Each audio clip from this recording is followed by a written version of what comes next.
So Mel, you are a house historian. What does that entail? Well, essentially, I'm a social historian, but I use the avenue of a house to uncover stories of people. So it's just a fascinating way of actually uncovering stories from all over the country, different people, not famous people, previous stories that no one really knows about, and it's through the avenue of a house. So it's talking about when a house was built, who built it, who was it built for, who were the first people to walk across the threshold. So it's all those stories, and it's all through the history of a house.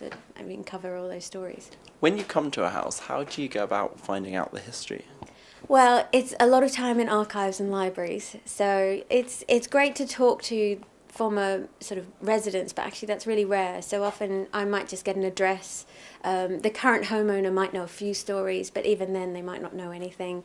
So I literally go off to the archives, start delving through a pile of different records, and there's all sorts of different sources, and you put them all together to build the story. So you trace back in time the history of the house. So what a lot of people do is they want to jump straight back and find the earliest history. So, you know, they might know the house is 18th century and they want to know all about that, but actually quite often house names change, street numbers change, the entire layout of a village might have changed, so you can't really jump straight back into the old records. You've got to trace it back in time. So from what you know now, going back through different sources, working out who was there when, and all those different bits, and you start to piece it together.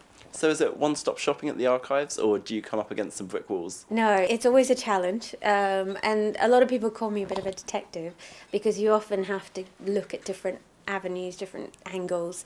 A lot of sources are held in different places to start with, so most house history records are held in the local borough or local county records, but even then borough boundaries change. So even in Chiswick, where we're looking, you might find that your house actually falls under Ealing, or it might fall in Chiswick, it might even fall in Hammersmith, and so the records for those different boroughs will be held in those different places.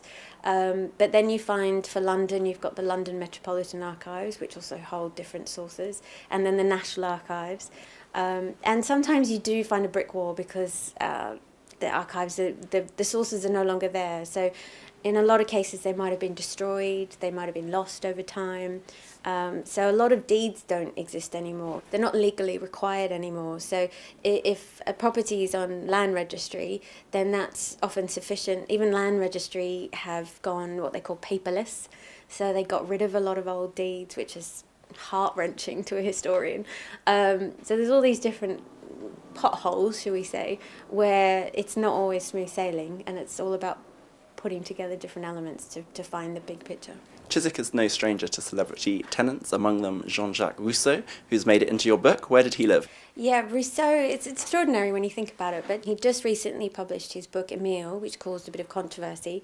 So he was lodging at the grocer's, essentially. That house, it's a small little sort of Georgian house in the old part of Chiswick by the river, and it was a post office and grocer's store for most of its history. It's now just a small residential house, but he lodged there in 1762. So it's just, when you think about it, it's quite extraordinary when this little village, because you think Chiswick in the 18th century, it would have been very small. It literally was a riverside village, and there's Rousseau upstairs living in the grocer's store. Your big thing is that all houses have stories, and it's not just the big estates. What are some of your favourites? Oh yes, this is always a really tricky question. So I always tend to find whatever house I'm working on is fascinating, and that's my favourite at the moment.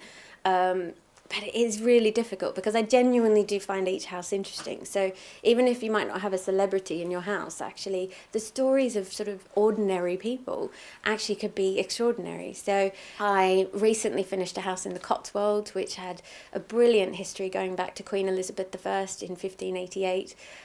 She gave the property, which was including the house and the land around it, to her doctor of the moment, whose name was Dr. Lopez, and he was actually the inspiration for Shakespeare's Shylock. So it's this extraordinary story unravels through Queen Elizabeth and Shakespeare, and as it turns out, he was accused of trying to poison the Queen and was later hung, drawn and quartered.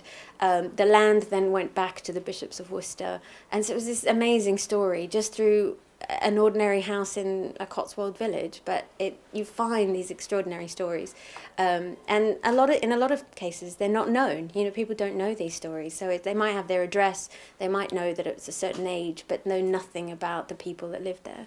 So Mel, this is obviously a huge passion to you, but what do you think the value is to homeowners and occupiers of houses to know the history of the house? It's funny that actually quite often people have a real attachment to their homes. You just have to watch television to see, the DIY programs and the restoration programs and all these different things, the property programs in general. And we have a real passion for houses in this country.